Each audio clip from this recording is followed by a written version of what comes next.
Meron ka na rin bang wishlist para sa iyong Pasko? Siguro dito nakalista yung mga gusto mong matanggap na regalo na masasabi mong makapagpapasaya para sa Pasko mo.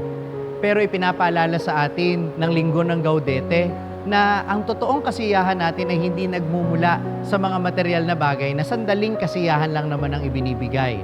Ang tunay na kaligayahan natin ay matatagpuan lang natin sa Panginoon.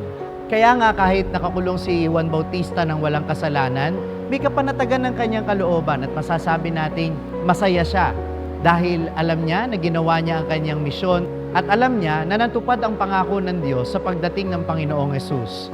Natupad ang sinabi ni Propeta Isaias na makakakita ang mga bulag, ang mga pilay ay makalalakad, mabubuhay ang mga patay at maipapangaral sa mga dukha ang mabuting balita. Ngayong nagsisimbang gabi tayo, sana yun ang dahilan kung bakit tayo nagsisimba. Hindi para matupad yung mga wishlist natin, kundi makasama natin si Jesus na pagmumula ng tunay nating kaligayahan. Matupad man o hindi ang mga gusto natin ngayong Pasko.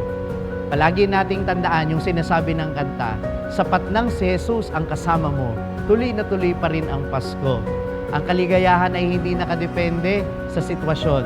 Ang kaligayahan ay isang disposisyon ng puso na kasama ang Panginoon.